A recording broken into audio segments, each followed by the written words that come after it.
I was talking about simple sentences. So, simple sentences are those in which there is no main verb. Come on, speak with me. Those sentences in which there is no main verb are called simple sentences. Their objective is to represent the things. Their objective is to represent the things. Say, helping verb helps us to show time.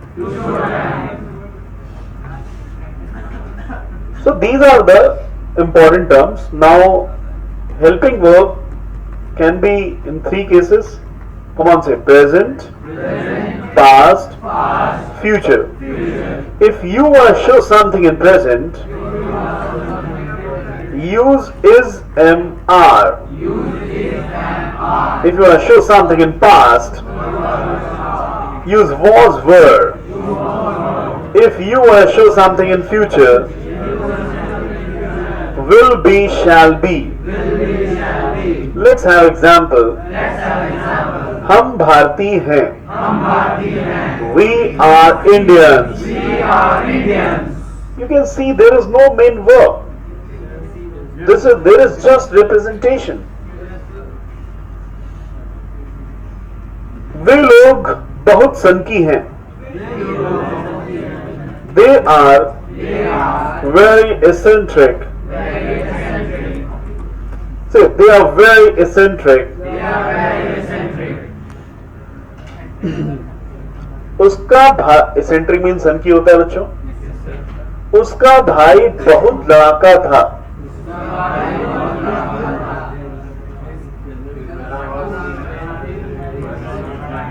His brother was very quarrelsome. His brother was very quarrelsome. Or you can say bellicose also. Bellicose word पढ़ा है? Glucose P P के लड़े. वही कौन है? Bellicose. तुम्हारा भविष्य उज्जवल होगा.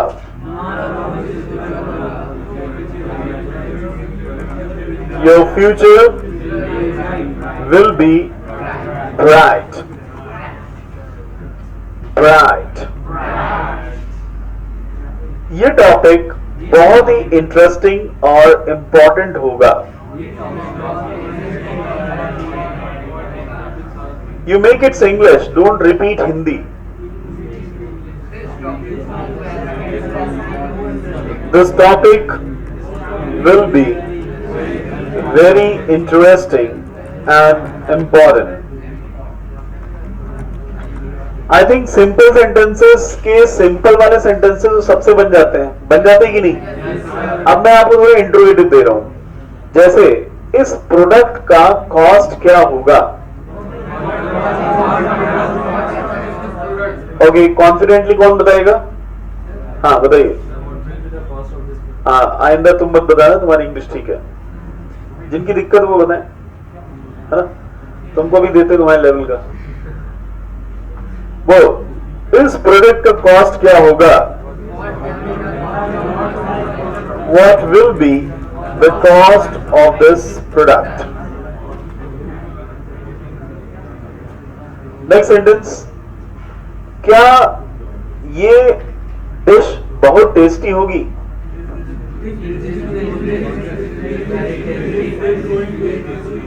क्या ये डिश बहुत टेस्टी होगी?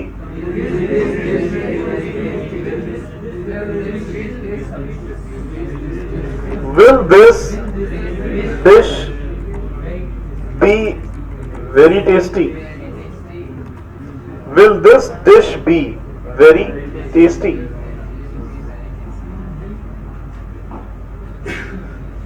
क्या उसके पेरेंट्स इस प्रपोजल के लिए रेडी हैं?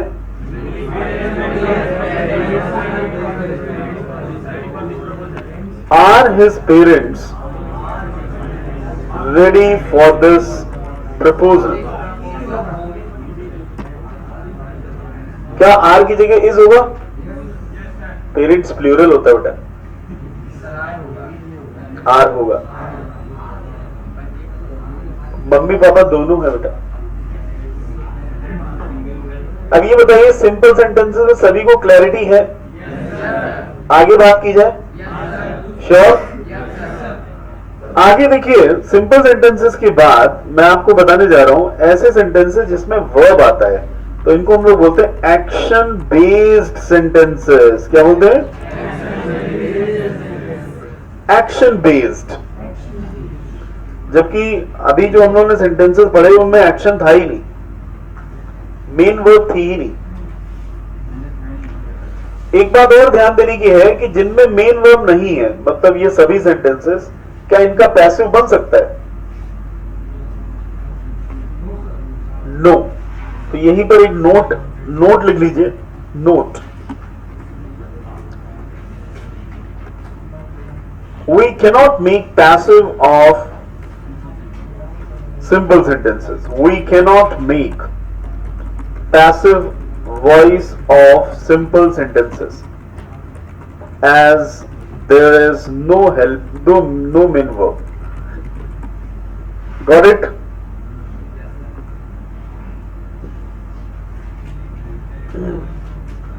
We cannot make passive voice of simple sentences as there is no main verb. तो कभी अगर कोई पैसिव वॉइस आए जिसमें एक सिंपल सेंटेंस लगा हो और एक एक्शन वाला सेंटेंस हो, तो simple sentence as it is जुड़ा रहेगा, जबकि पैसिव बनेगा एक्शन वाले सेंटेंस का।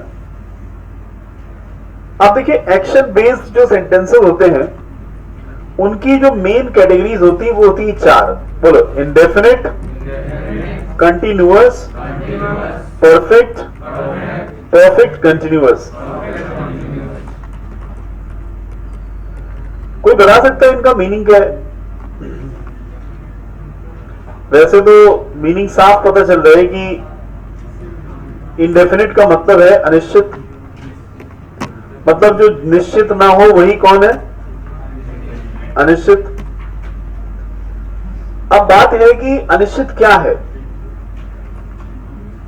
What is indefinite?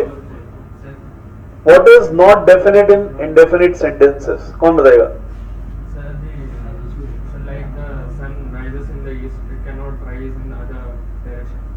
No, that's fine. But you come at 7 o'clock. Someday you came at 6 o'clock also. But sir, sunrise का only east में होगा और west में तो तो actually इन sentences को हम universal facts कहते हैं। हैबिट्स को ये शो करते हैं, यूनिवर्सल फैक्ट्स को शो करते हैं। बिल्कुल सही कह रहे हैं आप। अगर इनकी पहचान की बात की जाए तो इंडेफिनिट सेंटेंसेस वही होते हैं जो हैबिट्स को शो करते हैं, यूनिवर्सल फैक्ट्स को शो करते हैं। लेकिन ऐसा पास्ट में तो नहीं होता, ये केवल प्रेजेंट में ही होता है, इसलिए इसको अभी मत लिखो। अभी हम केवल इतना जानना चाहते हैं कि इसका नाम इंडेफिनिट है तो क्यों है, कुछ और क्यों नहीं। इसका नाम अगर इंडेफिनिट है तो क्यों? अब मेरी बात ध्यान सुनिएगा, कोई और डिस्कशन इस समय मत करिए, क्योंकि और ये सब चलाना लाना बंद करो, ठीक है? कंसंट्रेट करो और हमेशा के लिए ये पॉइंट आपको याद रहेगा। और किस तरह की पढ़ाई हम लोग अभी तक पढ़ते आए हैं कि इंडेफिनिट कई बार पढ़ा लेकिन ये नहीं सोचा कि इसको इंडेफिनिट कहते क्यों है। अब से ऐसी पढ़ाई पढ़िए जिसमें एनालिसिस इन डेप्थ हो, क्योंकि यही सब डिस्कशन आगे आपके काम आते हैं। इसका नाम है अनिश्चित क्योंकि काम के होने की 2 ही निश्चित पॉसिबिलिटीज हैं, वो है या तो काम हो रहा है और या फिर काम हो चुका है। तो कंटिन्यूअस का मतलब है वर्क इज गोइंग ऑन, और परफेक्ट का मतलब है वर्क इज डन। ये दो मेन कैटेगरीज हैं। जैसे आप कोई भी काम लीजिए, आपका काम है एग्जाम की तैयारी करना, तो इस समय आपका एक्शन क्या है? हम एग्जाम की तैयारी कर रहे हैं। बोलिए, we are preparing for exam. थोड़े ही दिनों में आप बोलोगे कि हम एग्जाम की तैयारी कर चुके हैं।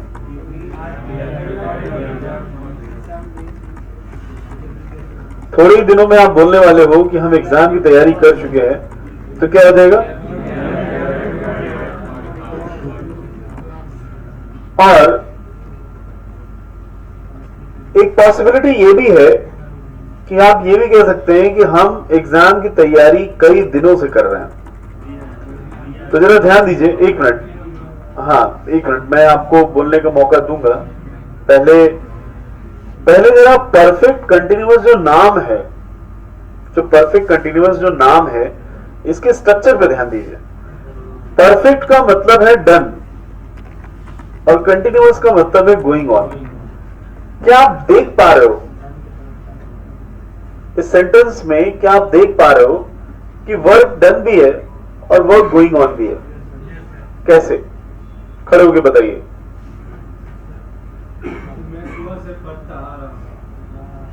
फिर क्या डन है, क्या गोइंग ऑन है? एक्सप्लेनेशन प्रॉपर होना चाहिए। मैं सुबह से पढ़ रहा हूं या मैं कई दिनों से एग्जाम की तैयारी कर रहा हूं, आपको यह कहना चाहिए कि कई दिनों से, वो कई दिन बीत गए, वो कई दिन बीत गए। जो बीत गया, जो पूरा हो गया, उसी को क्या कहते हैं? परफेक्ट। और अभी भी मैं एग्जाम की तैयारी कर रहा हूं, तो ये क्या हुआ? कंटिन्यूअस। तो इस तरह से दोनों का कॉम्बिनेशन हुआ और इसका हम लोग सेंटेंस क्या बनाएंगे? We have been preparing for this exam for many days. Since तब आएगा जब फिक्स टाइम दिया होगा, तभी सिंस आएगा। चलिए, ये तीनों कैटेगरी समझ में आएगी नहीं? तो ओरिजिनली कौन कौन सी कैटेगरीज है? 2 और 3 बोलो। Originally there are only 2 categories for the action of a certain part. The action can be either the work is going on or the work is done. These are the 2 categories. When we combine these 2 categories, there is third category, that is perfect continuous. Now, indefinite is such a category in which neither the work is going on nor the work is done. That is why it is indefinite. So neither the work is going on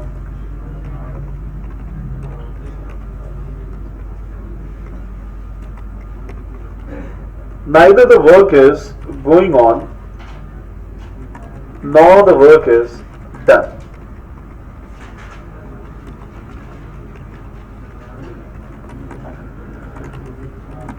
This is the indefinite category, and इस category को आप किसी भी tense में ले लीजिए, चाहे present में, चाहे पास्ट में, चाहे फ्यूचर में, आप एक ही बात पाएंगे कि काम का ना तो जारी होना मिलेगा, ना ही पूरा होना मिलेगा।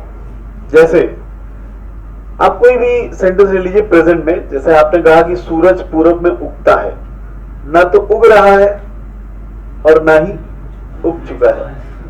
आपने कहा मैं डेली क्लासेस अटेंड करता हूं, बोलिए neither you are attending nor you have attended, you just attend classes every day. I attend classes every day. बोलो, neither you are attending nor you have attended, so it is indefinite. अब जरा past indefinite में लीजिए, कल मैंने तुम्हें call किया, तो आपका सेंटेंस बनता है yesterday I called you. बोलो, neither I was calling you nor I had called you. This is just indefinite. Now in future, take any example. कल मैं नया टॉपिक स्टडी करूंगा, तो neither I will be studying nor I will have studied. जैसे आपने कहा करण अर्जुन आएंगे, करण will come. बोलो, करण will come. Neither Karan will be coming nor Karan will have come. So it is indefinite. So guys, this is the explanation of these four categories. Are you okay with this? Let's inquire about the helping verb structure. बोलो, helping verbs. बात नहीं, देखिए helping verb definitely depend करती है जैसी category हो. जैसे मैंने एग्जांपल ले लिया प्रेजेंट इंडेफिनिट का, एक एक का कर लेते हैं. प्रेजेंट इंडेफिनिट तो डेफिनेटली क्या होगा, पास्ट इंडेफिनिट होगा. एंड तीसरा क्या होगा, फ्यूचर इंडेफिनिट होगा.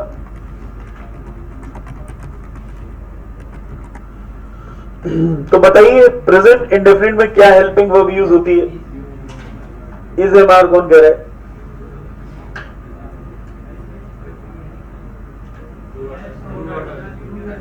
पहली बात, सिंपल सेंटेंसेस में नो हेल्पिंग वर्ब. हाँ, ध्यान रखिए, सिंपल सेंटेंसेस में नो हेल्पिंग वर्ब, कोई भी हेल्पिंग वर्ब यूज नहीं होती है. और ध्यान देने की बात है, अगर आपका सब्जेक्ट सिंगुलर है, सिंगुलर सब्जेक्ट, सिंगुलर सब्जेक्ट. अब आप कहेंगे सिंगुलर सब्जेक्ट कौन कौन होते हैं, कोई बताए? ही, शी, इट और एनी नेम. तो अगर आपका सब्जेक्ट सिंगुलर है तो उसमें वर्ब की फर्स्ट फॉर्म के साथ एस और ईएस ऐड होता है, जैसी रिक्वायरमेंट हो. और अगर आपका प्लूरल सब्जेक्ट है, प्लूरल सब्जेक्ट कौन कौन होते हैं? आई, यू, वी, दे. अगर ये प्लूरल सब्जेक्ट है तो केवल V1 यूज होता है, एस और ईएस ऐड नहीं होता है. ये तो बात हो गई सिंपल सेंटेंसेस की. और अगर नेगेटिव और इंट्रोगेटिव हो तो सिंगुलर के साथ लगता है डस और प्लूरल के साथ लगता है डू. ये है आपके नेगेटिव और इंट्रोगेटिव के केस.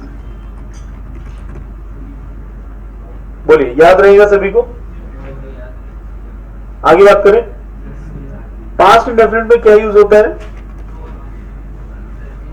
सिंपल सेंटेंसेस में no helping verb.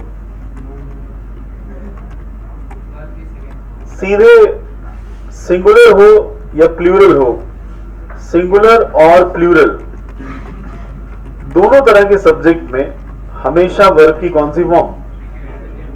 Second form. तो ये है पास्ट इंडेफिनिट का लॉजिक.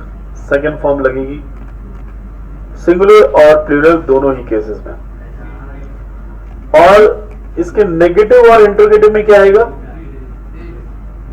हाँ, नेगेटिव और इंट्रोगेटिव में डिड लगेगा, वो भी दोनों के साथ, वेदर इट इज सिंगुलर और इट इज प्लूरल, दोनों ही केसेस में डिड लगेगा.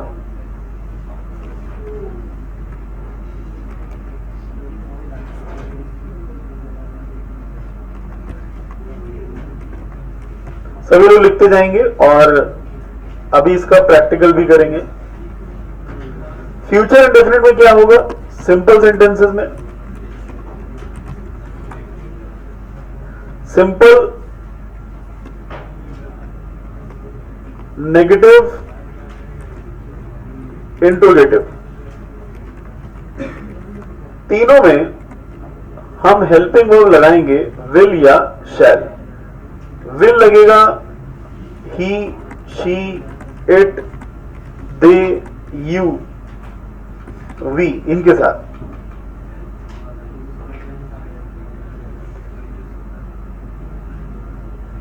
और शैल यूज होगा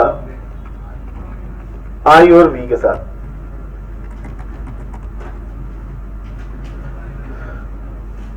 सभी को क्लैरिटी है? Indefinite case is over. अब हम लोग कंटिन्यूअस केस में बात करेंगे।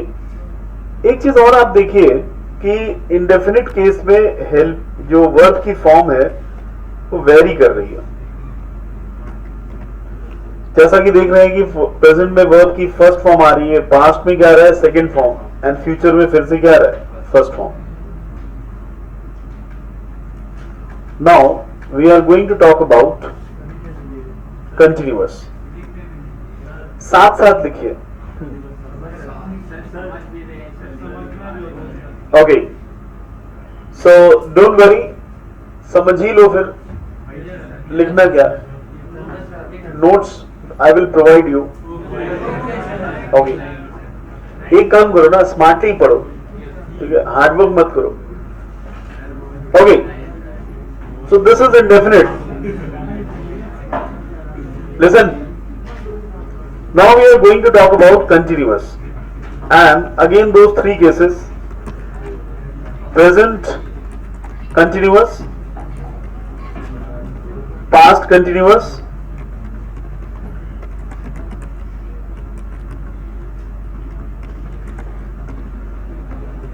and future continuous। कौन बताएगा? यहां पे एक बात कॉमन है। जी हाँ, बिल्कुल सही कहा। यहां पे वर्ब का आईएनजी फॉर्म कॉमन है जो कि तीनों में रहेगा।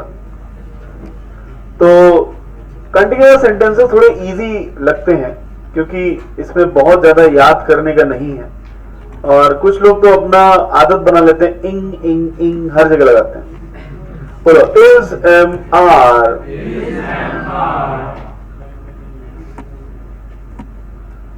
Was were.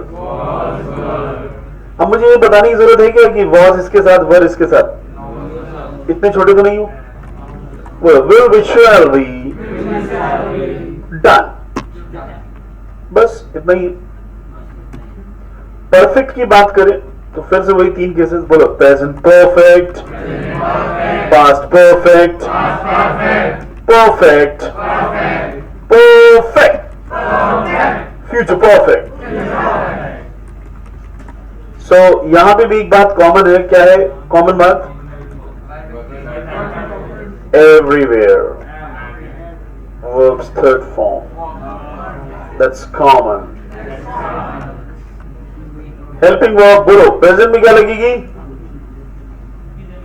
अरे यार, कौन बोला इसे? बात कौन बोला? हेलो, ये सवाल कौन बोला था? थोड़ा माइंड को सेट करके पढ़िए। अभी मैं कल टेस्ट लूंगा, बता रहा हूं, पनिशमेंट थोड़ा सीवियर लेवल का देने वाला हूं। मैं देख रहा हूं कुछ लोगों को, अगर बेसिक्स कर रहे हो तो बेसिक ढंग से करो। इसे मार बोल दिए, इसे मार कंटिन्यूअस में लग रहा है।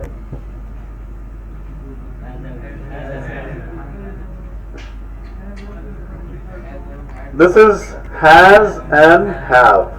Has with singular, have with plural।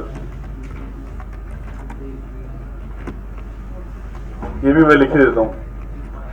had with both singular and plural। and future में क्या लगेगा? will have with singular, shall have with plural। So perfect case भी कवर हो गया। अब आते हैं अगले केसेस में, कौन कौन से? Present perfect continuous, continuous, past perfect continuous, future perfect continuous. So इनमें भी एक बात कॉमन है, do you know that? Yes, first form के साथ आईएनजी इनमें भी कॉमन है,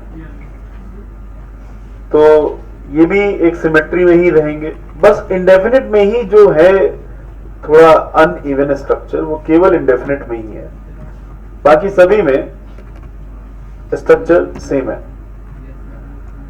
और इसकी हेल्पिंग वर्ब बोले,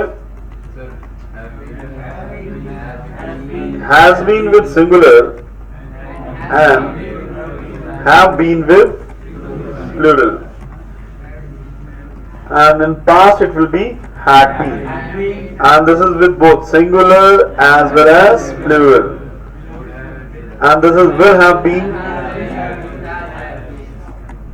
been with singular, shall have been with plural. So ये हो गया आपके सभी हेल्पिंग वर्ब। कोई डाउट हो तो बताएं। जी हाँ, वो तो मैंने स्टार्टिंग में ही लिख ही दिया है कि आई और वी के साथ शैल आता है, ये देखें। अब ये बार बार नहीं लिखा है, इतना तो पता ही है, इंडेफिनिट में लिख ही दिया है। हेल्पिंग वर्ब से कोई डाउट हो तो बताइए। कोई डाउट नहीं। अब देखिए, इनको लर्न करने का, दिमाग में रखने का बेस्ट तरीका है, बोलो best method to remember all the helping verbs is to take an action into these 12 categories. Take an action into these 12 categories. 3 tenses, 4 categories, equal to categories. Total number of sentences are 12 plus 3 simple sentences. So total number of sentences are 15. 3 simple sentences.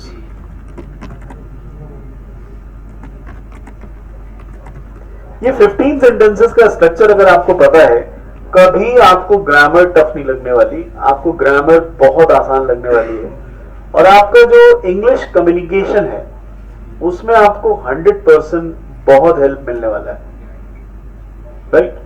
तो देखिए, simple sentences में तो कोई doubt ही नहीं है, अभी आप बना ही रहे थे, we are Indian, they are American, he is Japanese, आराम से आप बना रहे थे।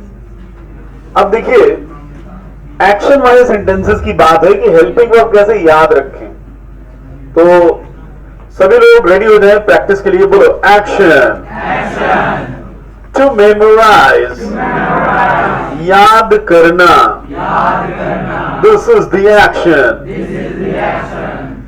Now make sentences into those 12 categories. जैसे मैं तुम्हारी बातों को याद करता हूं, मेरे साथ बोलो, मैं याद कर रहा हूं, मैं याद कर चुका हूं, केवल याद करता हूं। I memorise your statements. आज मैं तुम्हें बहुत याद कर रहा हूं। Today I am memorising you a lot. मैंने तुम्हें हमेशा याद किया है। I have always memorized you. मैं तुम्हें पिछले 5 सालों से याद कर रहा हूं। I have been memorizing you for last 5 years. कल जब मैंने तुम्हें याद किया, मेरे आंखों में आंसू आ गए। Yesterday, when I memorized you, मेरी आंखों में आंसू आ गए. I got tears into my eyes. जब मैं तुम्हें याद कर रहा था, तुम्हारे भाई का कॉल आ रहा था. जब मैं तुम्हें याद कर रहा था, memorizing you, your brother was calling me.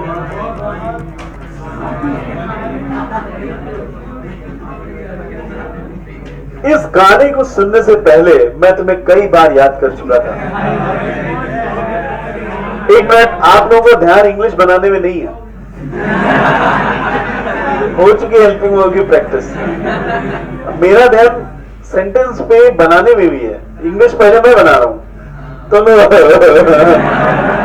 अरे उस सीन से बाहर आके सेंटेंस ही बनाओ. बोलो, इस गाने को सुनने से पहले मैं तुम्हें 3 बार याद कर चुका था.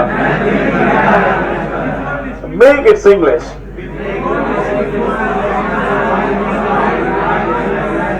आप जो भी कॉन्फिडेंट है खड़े होकर बताए. Answer individually. एनीवन? क्या है? Before listening the song, I had memorized you. I had. यहां पे had लगना जरूरी है. बिल्कुल सही कहा आपने. बैठ जाओ बेटा. Very good.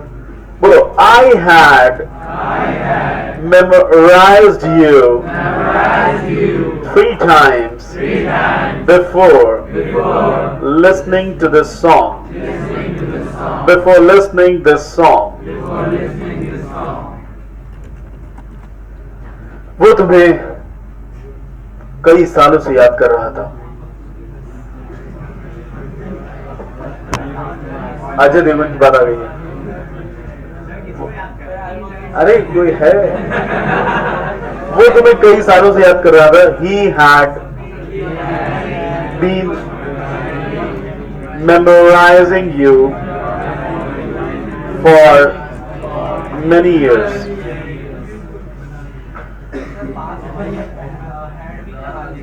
हाँ, कई सालों से परफेक्ट हो गया और याद कर रहा था लगातार. कंटिन्यूअस हो गया. बिल्कुल सीरीज में ही चल रहे हैं. अब हम लोग जंप करेंगे किसमें? फ्यूचर में. बोलो, वो तुम्हें फिर याद करेगा और फिर गाना गाएगा. बोलो, he will memorize you and he will again sing a song. वो तुम्हें याद कर रहा होगा लगातार. बोलो, he will be memorizing you.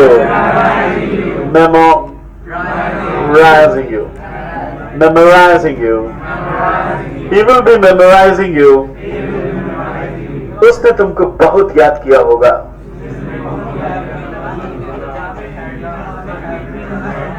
कतई नहीं. पास्ट होता है. No, that's in present, this is in past. ठीक है, सबकी प्रैक्टिस करो. उसने फिर भी तुम्हें याद किया होगा. ऐसा कुछ बनाओ. लाइन में रहो. लाइन को जंप करके उधर भागे जा रहा हूं तो केवल वही मिलेगी. फिर टेंस छूट जाएगा. आज तक यही तो हुआ है. तुम लोग बस लेक सेंटेंस निकल लेते हो. सेंटेंस पे रहो. सेंटेंस पे वो उसने फिर भी तुम्हें याद किया होगा. परफेक्ट है कि नहीं? याद किया होगा. याद करने वाला काम हो गया होगा. बोलो, still he will have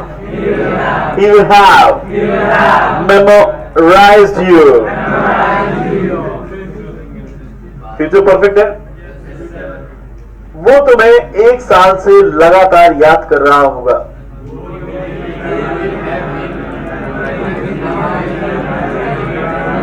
memorizing you for 1 year. सबसे पीछे जेंटलमैन खड़ा हो जाए, कम दिस साइड। हाँ इधर आओ, आओ।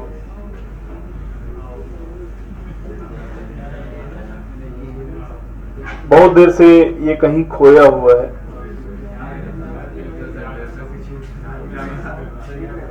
हाँ इधर खड़े हो।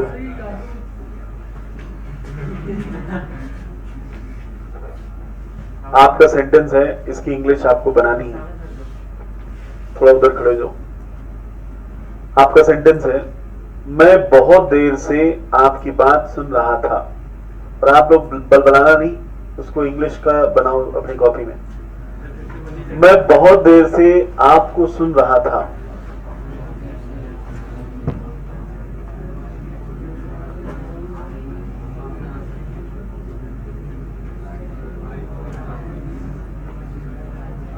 और जिसका आंसर आ जाए वो हाथ खड़ा करे। मैं बहुत देर से आपको सुन रहा था।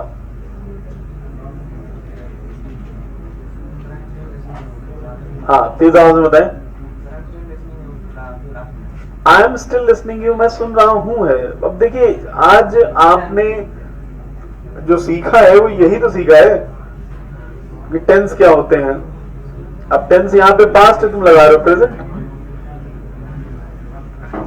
हाँ कौन बताएगा? मैं आपको बहुत देर से सुन रहा था। बिल्कुल सही है। लिसनिंग टू लगाओ। I had been listening to you for a long time. Clap for it. Proper clapping. Very good, very good. इसी तरीके से आप अपना सेंटेंस स्ट्रक्चर अच्छा करें। देखिए कितना इजी सेंटेंस है। मैं आपको बहुत देर से सुन रहा था। लिसन, बहुत देर हो गई, परफेक्ट हुआ। सुन रहा था, कंटिन्यूअस हुआ। कब का है? पास्ट का है, तो हैड बीन लगेगा। I was listening to you या I am listening to you, ये बिल्कुल गलत है।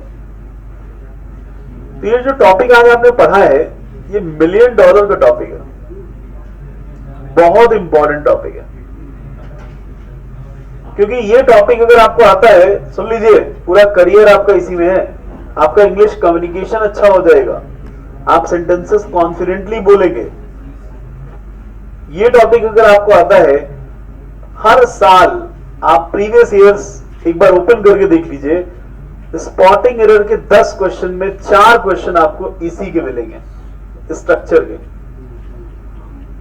4 क्वेश्चंस। तो बहुत ही इंपॉर्टेंट टॉपिक है। लेकिन आप इतना इनसिंसियर क्यों है? क्या दिक्कत आ रही? आप पढ़ नहीं रहते। मैं देख रहा हूं, कल मैं देखना, मैं बड़ा सा डंडा लाके और कल मैं अच्छे से आप लोगों का टेस्ट लेता हूं। तो पढ़ाता भी बहुत प्यार से हूं और सुनता भी फिर हूं। अगला सेंटेंस एक और बताओ। पैर क्यों ला रहे हो? कुछ भी हिलाने लग जाते हो। सब लोग कंट्रोल में रखेंगे। नहीं, ये बात हंसने की नहीं, ध्यान सुनो। कोई भी लड़का पैर हिलाता नहीं दिखेगा। फौज में जाना है तो street body, alert body language रखो। एक और सेंटेंस। तुम्हारे पिताजी ने 1 लाख रुपए तुम्हारी पढ़ाई पे खर्च किया होगा। सभी लोग अपनी कॉपी में लिखें। तुम्हारे पिताजी ने तुम्हारी पढ़ाई में 1 लाख रुपया खर्च किया होगा। तुम्हारे पिताजी ने तुम्हारी पढ़ाई में, एकदम बिल्कुल गलत स्ट्रक्चर है, एब्सोल्युटली रफ स्ट्रक्चर। तुम्हारे फादर ने तुम्हारी पढ़ाई में 1 लाख रुपया खर्च किया होगा।